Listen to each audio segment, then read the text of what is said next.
y no hay temor de Dios, a mí me daría mucho miedo pararme en este lugar que hemos apartado para Dios, tener la palabra de Dios aquí tan cerca y decirles a ustedes una mentira. Yo tengo temor de Dios. ¿Usted tiene temor de Dios? El temor de Dios nos mueve a entregar nuestros diezmos con miedo a que nos falte el dinero al final de la quincena, pero con más miedo de robar algo que no nos pertenece. Aunque todavía esté el debate entre algunos sobre si es o no de Dios, que Él lo dijo. Y el temor de Dios debería permitirnos ir a menos para pecar y a más para vivir en santidad. Si hubiera temor de Dios, no saldríamos a nuestra vida cotidiana sin haber tenido un encuentro con el que todo lo puede y con el que todo lo da y con el que puede cuidar nuestra salida y nuestra entrada. Pero salimos tan apurados al mundo donde podemos ser destruidos, no solo por alguien que nos secuestre o nos mate, sino por las tentaciones que nos aplasten, porque no tenemos temor de Dios. Señor, he oído tu palabra y temí. El temor de Dios permitirá que haya un pueblo santo esperando el regreso de Jesús, preparado para el final, sin saber el día ni la hora. Las vírgenes que representan a aquellas que tenían el aceite en sus lámparas y aparte un aceite, manifiestan a las que tienen temor de Dios. ¿Cómo voy a arriesgarme a que me encuentre no preparado y sin el aceite en mis lámparas? Temor a Dios, hermano. Produzca en su vida el temor a Dios. Escudriñe las Escrituras y tema a Dios. Tema al Señor, porque nuestro Dios es fuego consumidor. Y ese Dios lleno de misericordia derramará sobre el mundo toda su ira. No porque deje de ser amor, sino porque es todo lo que recibirán aquellos que hayan rechazado la misericordia de Dios. Tema a Dios. Temamos a Dios.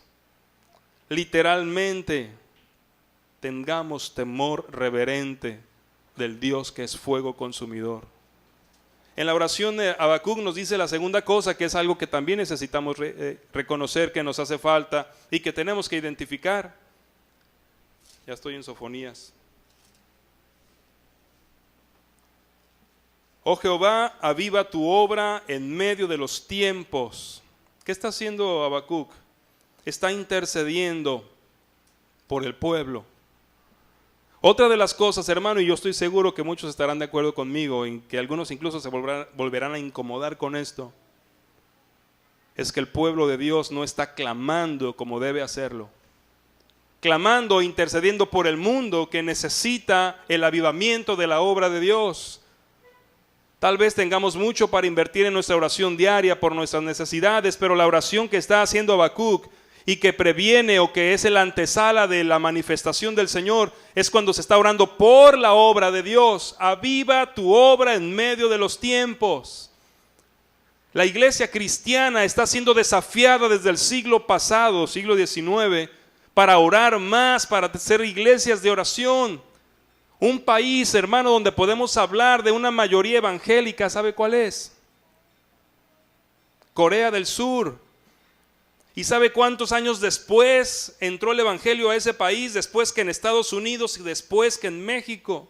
Muchos años después. Y es un país que ha ido cambiando desde las raíces de su gobierno hasta los hogares. Y la razón que atribuye incluso el gobierno es la oración de los cristianos.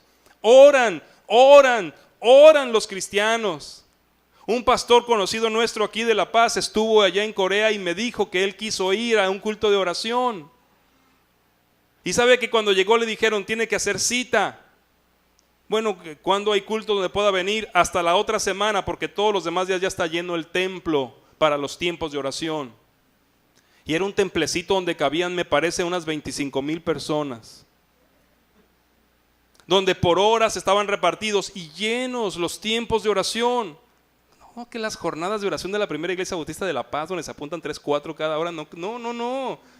Muchísimo más, hermanos. Si es un país que está cambiando, es la oración. Usted y yo decimos que creemos en la oración. Dios dice